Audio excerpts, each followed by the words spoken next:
Welcome to today's deep dive. We have a really fascinating mission today. We are uncovering the psychology of why we let small minor hiccups completely ruin our entire day. Right. And more importantly, how to build emotional resilience to stop doing that. Exactly. And today we're pulling from some really unique sources. We're looking at transcripts and notes from an educational program called the Skillify English series. Yeah, specifically their story-based English learning materials. Which might sound like an unexpected place to find psychological insights, but it perfectly illustrates how we deal with making mistakes. So to get us started, I have a question for you. Okay, I'm ready. Have you ever spilled a tiny drop of coffee on your shirt at 8:00 a.m. and let that one small accident completely ruin your mood, your focus, and your interactions for the entire rest of the day? Oh, wow.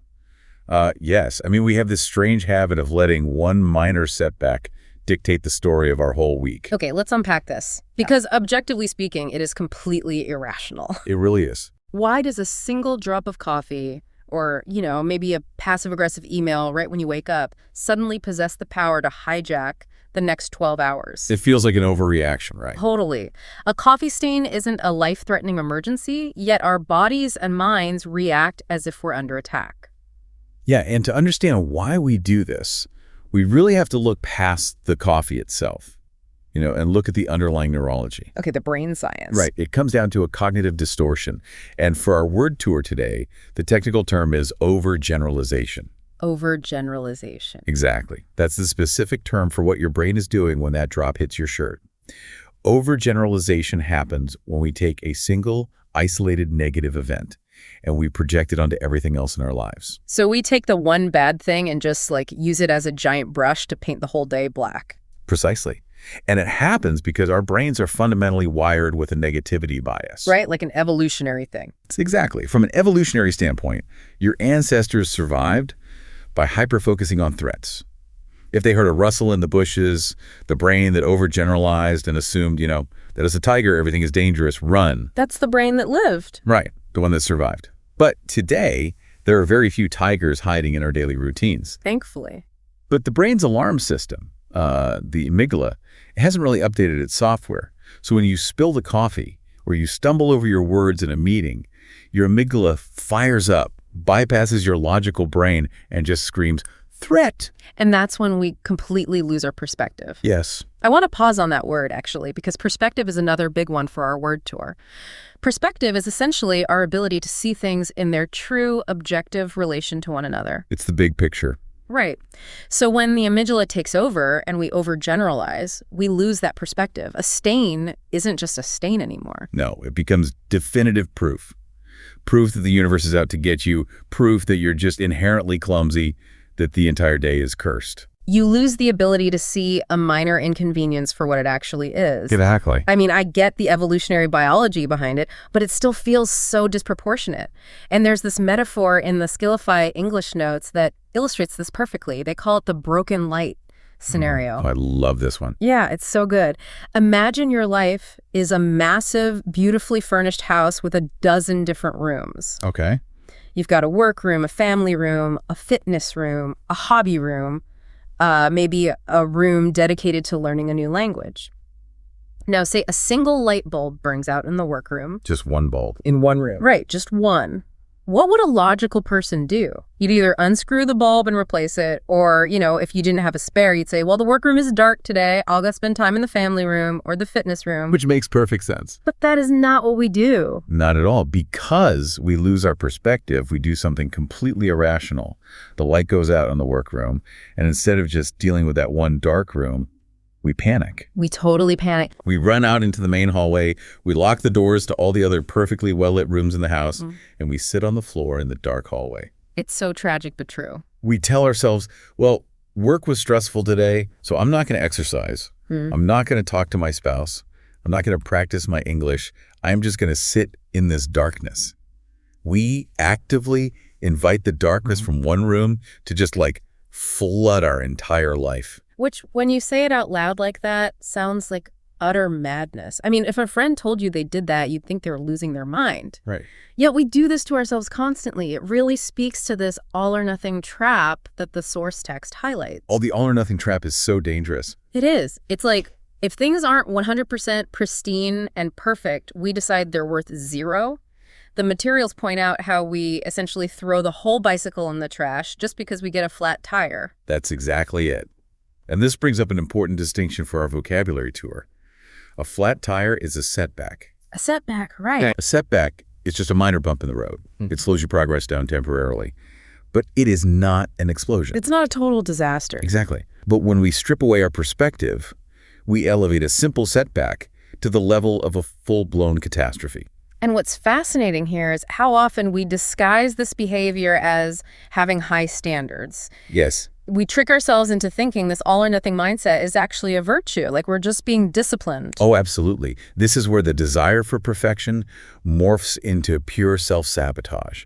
Think about the classic New Year's resolution mentality. Oh, boy. You tell yourself, I am going to wake up at 5 a.m. every single day. I'm going to run for 5 miles, and I'm going to study English for a full hour.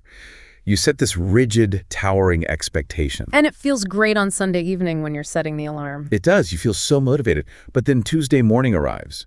You're exhausted. Maybe you didn't sleep well, or you just hit snooze without realizing it. We've all been there. Right. And you finally wake up at 5:50 a.m. You only have 10 minutes before you need to get ready for work instead of your planned full hour. What does the all-or-nothing brain do? It panics. It says, the streak is ruined, the perfect morning is dead. Since I can't do 60 minutes, I'll do 0 minutes. Yeah. And instead of using those 10 minutes to review some vocabulary or read a few pages, you just lie in bed and watch TV. Or scroll through social media for an hour, feeling miserable about yourself. Because if we can't be perfect, we'd rather be a failure on our own terms. It's a bizarre form of control. It really is.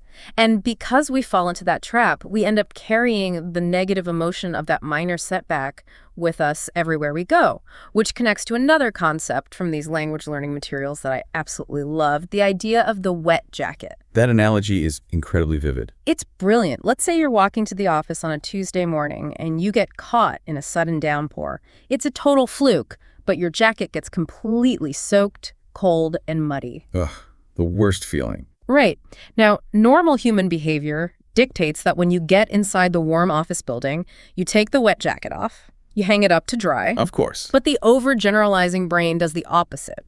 You walk inside, dripping wet, and you just keep wearing it. You just leave it on. You sit at your desk in this freezing, soggy jacket. You wear it on the train ride home. You wear it while cooking dinner. You climb into bed wearing it. You literally shiver for 3 days because you refuse to just take the jacket off and leave it at the door. The wet jacket is the emotional residue of the setback. Exactly. It's the lingering guilt, the frustration, the shame of whatever went wrong that morning. And the context of these notes, adults learning a second language like English, makes this so clear, because learning a language as an adult is inherently vulnerable. Oh, it really is. You feel like a child again sometimes. You do. So imagine a learner is having a conversation and they make a glaring grammar mistake, or they completely freeze and forget a basic vocabulary word. Which happens to everyone. Literally everyone, they feel that flush of embarrassment, but instead of just laughing it off and moving to the next sentence, they put on that wet jacket of shame.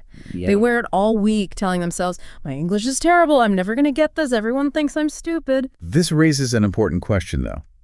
If we are consciously aware that the jacket is wet, and we know it's making us miserable, why do we cling to it? Why is it so hard to just take it off? I think we use it as a weird kind of armor. Like, if I am busy punishing myself for the mistake, then nobody else can punish me. I beat them to the punch. That's a very perceptive angle. It's a defense mechanism for sure. But on a deeper level, it happens because we fundamentally misinterpret what a mistake actually is. How do you mean? Well, we blur the line between our behavior and our identity. We think, I failed in this specific moment, therefore I, as a human being, am a failure. Oh, wow. We treat temporary friction as a permanent life sentence. Which is entirely backwards when you look at how growth actually works. And that leads to a crucial reframe the Skelify materials suggest, which is borrowing the rep mindset from athletic training. The repetition. Yes. If you go to a gym and pick up a heavy dumbbell after a few lifts, your muscles are going to burn. Your arms will shake. Right. You might even drop the weight on the final attempt because you physically cannot lift it anymore. But in that moment, you don't stare at the dumbbell and say, my muscles are burning, therefore I am a fundamental failure as a human being. Of course not. You recognize that the burning muscle is just evidence of work. Exactly. The friction isn't a sign that you're doing it wrong. The friction is the biological mechanism of growth. You're tearing muscle fibers so they can rebuild stronger. Here's where it gets really interesting. If we apply that to the source material, a mistake is not a failure. It is just a rep. Just a rep. If you're learning English, every awkward pause, every messy sentence, every time your mind goes totally blank, that is just a tough rut for your confidence. You're building neural pathways. Right, because that neuroplasticity requires resistance. Just like a muscle, your brain cannot adapt and get stronger if it only ever does things that are easy. Setback equals rep, not failure. Mm-hmm. And when you realize that, the entire emotional weight of the situation changes. The wet jacket isn't a punishment I have to wear. It's just sweat from a mental workout. I love that. It means you tried. It means I tried. I can take it off, hit the showers, and move on with my day. That cognitive shift neutralizes the panic. It stops the amygdala from hijacking your brain because you are no longer interpreting the event as a threat. Right. But, understanding that conceptually is one thing. Executing it in the middle of a really stressful Tuesday is another. If we acknowledge we need to put the wet jacket down, how do we actively interrupt the overgeneralization in real time? This is where we move from the psychology into the actionable tools. The materials outline a really effective strategy called the quick restart. Okay, the quick restart. If you want to actually put down the wet jacket and get back to your routine, the quick restart is your golden key to consistency. And that ties right into our final word tour phrase, which is bounce back. Yeah. Resilience isn't about never falling down. It's about shortening the time it takes to bounce back and stand up again. Exactly. So let's go back to that 5:00 a.m. scenario. Your alarm didn't go off. You have 10 minutes instead of an hour. The quick restart is the conscious, in-the-moment decision to reject the all-or-nothing trap. So what do? You say out loud, 10 messy minutes are infinitely better than 0 minutes. You don't wait for a brand new, pristine Monday to try your routine again. You don't need a perfect streak. Right. If Tuesday morning is a disaster, you execute a quick restart on Tuesday at lunch or Tuesday at 2:00 p.m. You simply begin again immediately without dragging the baggage of the morning into the afternoon. You're essentially resetting the game clock. Yes. Building on that, the text offers another phenomenal tool for the end of the day, designed to train this exact mental muscle. They call it the one-line evening reset. I read through that part, and I have to admit, I was a little skeptical at first. Really? Why? Well, the goal is to decompress, to release the pressure of a chaotic day so it doesn't leak into tomorrow. And the method is to take a notebook at night and write down one sentence for each major event of your day. Right. But you have to consciously rewrite it from a disaster story into a strength story. Changing the narrative focus. Yeah, but my pushback was, isn't that just toxic positivity? Ah, I see. Like, if I had a genuinely terrible day and I force myself to write, actually, everything is wonderful and I am made of stardust, aren't I just gaslighting myself? How is that helpful? That is a very common and very valid concern. But there's a massive difference between toxic positivity and cognitive reframing. Okay, break that down for me. Toxic positivity requires denial. It's when you're late to work, you spill coffee, you get yelled at, and you say, good vibes only. I wasn't late. Time is merely an illusion. Right, which just feels fake. It is fake. Yeah. You are denying reality, which actually increases internal stress because your brain knows you're lying. So what makes the one-line reset different? Cognitive reframing, which is what the reset actually does, forces you to acknowledge the negative reality, but it shifts the locus of control to your response. Oh, I see. You aren't denying the bad thing happened. You are highlighting your resilience in the face of it. Okay, that makes perfect sense now.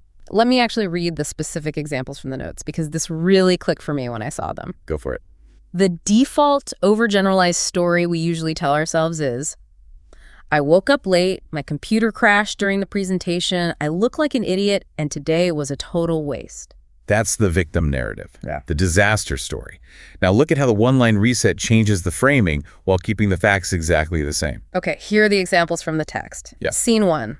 I was late, but I was honest about it and didn't make excuses. Notice the shift. Scene 2. I made a huge mistake in the meeting, but I fixed it immediately. My technology completely failed, but I stayed professional and calm. I was incredibly tired and frustrated, but I kept my dignity and didn't snap at my coworkers. And scene 5. I chose to decompress with a cup of tea instead of exploding. Notice the structure of every single one of those sentences. Fact.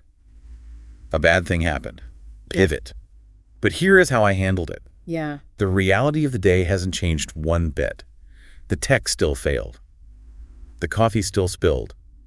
But the story you are encoding into your long-term memory has fundamentally shifted. You're actively refusing to let the negative define the whole event. You're giving your brain proof that you handed the friction. If we connect this to the bigger picture, this evening practice is profound because it rewires your self-image. When you constantly repeat the disaster story, you're training your brain to believe you are a helpless leaf being tossed around by the waves. You feel totally out of control. Exactly. You're at the mercy of your environment. But when you write the strength story, you remind your brain that you are the anchor. You are the captain and crew of your own ship. You absolutely cannot control the weather. The storms will hit, the tech will crash, the mistakes will happen.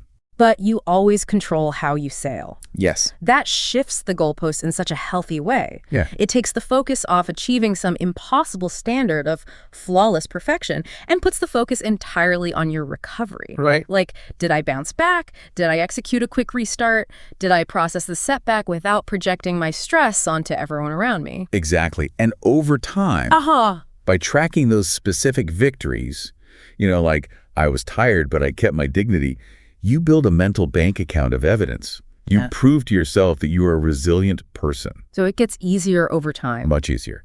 So 6 months from now, when you spill coffee on your shirt again, your amygdala doesn't instantly scream that the week is ruined. Your brain checks the historical record and says, we've handled worse. It's just a stain. So what does this all mean? If we pull back and look at everything we've explored today, it means that life is not a curated, perfectly scripted movie. It is a messy, unpredictable journey. And the most important takeaway for you listening right now is this. You are allowed to have a bad Tuesday. You're allowed to feel frustrated or tired or deeply embarrassed when you make a mistake. Those feelings are human. But you shouldn't let one rainy afternoon decide the weather for your whole week. You don't have to lock all the doors in your house just because one light bulb burned out. I would encourage you today to take a mental inventory of the wet jackets you might currently be wearing. That's a great exercise. What minor setback from yesterday, or even from a conversation last week, are you still dragging around with you? Give yourself the compassion to take it off. Leave it at the door. Right. Take one tiny, messy step forward, whether you're learning a language, tackling a project at work, or just managing personal stress. A quick restart is always available to you. It is always an option to just begin again. It's funny, we spend so much mental energy trying to guard against this negative spiral, constantly trying to stop the bad moments from infecting the good ones. And as we've discussed, it takes conscious, active effort to stop that spiral. But, before we wrap up, it makes me wonder about the reverse of this whole process. We know how powerful this cognitive distortion can be. Right. If our brains are so naturally wired to aggressively overgeneralize a single negative event into a completely ruined week, what would happen if we consciously trained ourselves to aggressively overgeneralize the positive? Well, that's an interesting thought. What if we flipped the script? Could we use that exact same distortion, but to our advantage? Could one single great sip of coffee at 8 a.m. be the definitive proof that the entire week is destined to be a triumph? Now that is a really provocative thought to end on. We'll leave you to ponder that one on your own. Thanks for joining us, and we'll see you next time on The Deep Dive.